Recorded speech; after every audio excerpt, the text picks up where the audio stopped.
ইদানিং গ্রামে বা শহরে যেখানেই যাচ্ছি একটা কথাই শুনতে পাচ্ছি, এবার ভোট কিভাবে দেব। এবার নাকি একদিনে 2 ভোট, তার মানে ভোট সেন্টার 2 বার যেতে হবে, 2 বার লাইনে দাঁড়াতে হবে। Lot of confusion.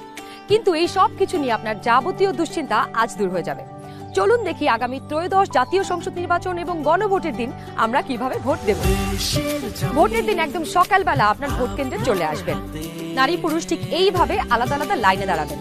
লাইনের শুরুতেই আপনার ভোটার ক্রমিক নাম্বার উল্লেখ করে লেখা থাকবে আপনি কোন কক্ষে ভোট দেবেন। ভোট কেন্দ্রের কোন কক্ষে আপনি ভোট দিবেন সে বিষয়ে আনসাররাও আপনাকে সহায়তা করবেন। এরপর আপনি সোজা চলে যাবেন আপনার ভোট কক্ষে। কিভাবে নারী এবং পুরুষ ভোটারদের আলাদা রুমে ভোট গ্রহণ করা হচ্ছে চলুন দেখে আসি। কক্ষগুলোর বাইরেও ভোটার ক্রমিক নম্বরগুলো লেখা থাকবে। প্রথমেই একজন পোলিং অফিসার আপনার নাম এবং ভোটার নম্বর জিজ্ঞাসা করবেন।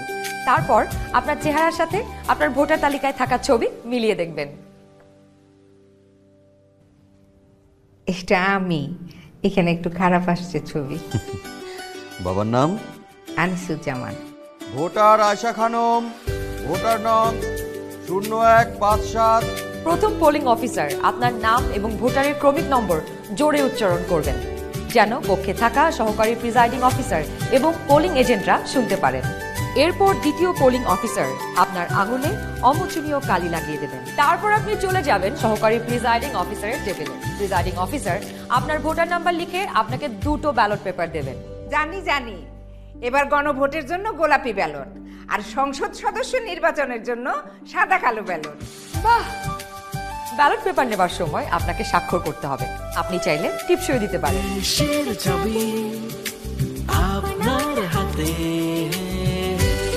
ব্যালটের সাথে দেওয়া হবে সিল মারার জন্য একটি রাবার স্ট্যাম্প। আপনি 2টি ব্যালট এবং রাবার স্ট্যাম্প নিয়ে ভোট দেবার গোপন কক্ষে যাবেন। এবার কিন্তু সময় বাঁচানোর জন্য অনেক ভোট কেন্দ্রেই 2টো গোপন কক্ষ থাকবে, যাতে একই সময়ে 2 জন ভোটার 2টো গোপন কক্ষে ভোট দিতে পারেন। গোপন কক্ষের ভেতরে আপনি কিভাবে ব্যালটে সিল দিবেন চলুন দেখি। গণভোটের গোলাপি ব্যালটে হ্যাঁ এবং না 2টো ঘর থাকবে। সংস্কার বা পরিবর্তন চাইলে হ্যাঁতে সিল মারুন।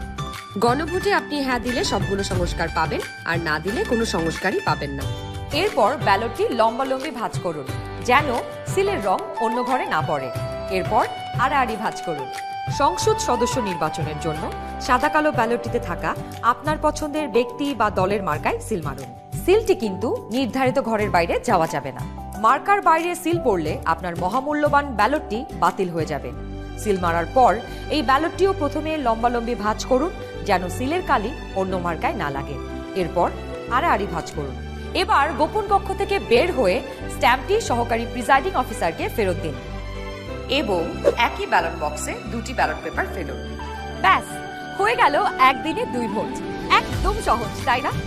তাহলে নিশ্চিন্তে ভোটের দিন চলে আসুন আপনার ভোট কেন্দ্রে আর ভোট দিয়ে বুঝে নিন দেশের মালিকানা, দেশের চাবি আমাদের হাতে।